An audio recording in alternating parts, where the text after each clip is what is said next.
Let's wrap up our conversation now with Jane Elliott. Aisha, pick it up. What's your next question? Miss Elliott, if you had, one thing to say to, the top 50 CEOs about what's happening right now regarding, blue lives versus Black lives and all these interesting conversations that are happening, what would you say? You say that there's only one race.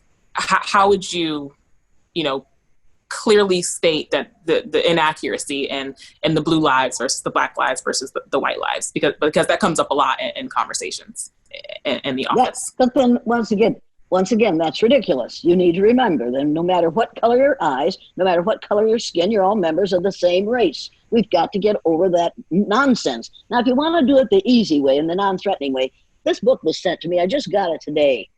Anti-racism, the statements that are made in this book. Can you see this? I just got it today, and just read one page.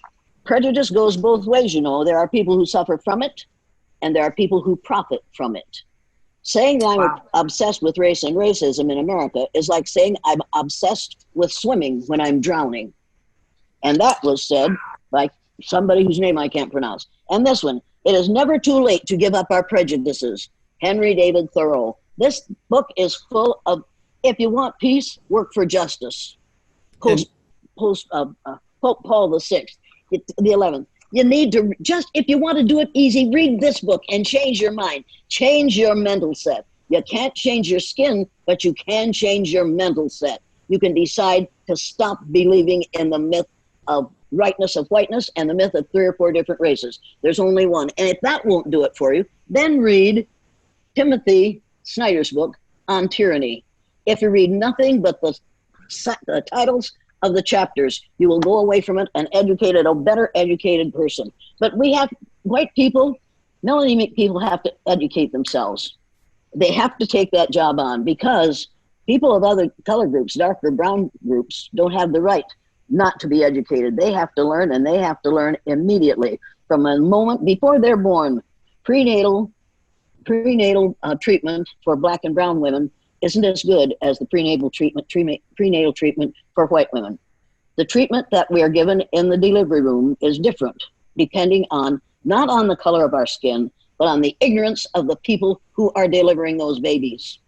And I didn't know that so fully until a group of registered nurses who want to be midwives asked me to talk to them. And I said, why? I don't know anything about medicine, except I've been delivered of 4 babies, but I don't know anything about delivery. She said, that's not what we want to talk about. We want to talk about racism because racism is very obvious in delivery rooms all over the United States. So we're going to become midwives so that all women of all colors get treated fairly in the delivery room. This says that we know what's going on. We know it has to stop. And we know it starts prenatally and doesn't end until after you're dead, because there are cemeteries in the United States where people of other color groups can't be buried. So in short, though, it sounds like you're saying there's almost a responsibility on the melanemic people to educate themselves. And then from that education, that will open their eyes and their hearts and potentially change the behaviors that do impact the marginalized. I don't care about their hearts. I care about their behavior. Yeah. I don't care about how they think about me. I care about how they treat me and how they treat my cousins, of whom you are one. Every human being on the face of the earth is one of my 30th to 50th cousins. Now, you might not want me for a cousin, but that's the way it is. I'm one of your melanemic cousins. Learn to put up with it, okay? And I am abrasive and aggressive because you cannot have a baby gently. You have to be aggressive.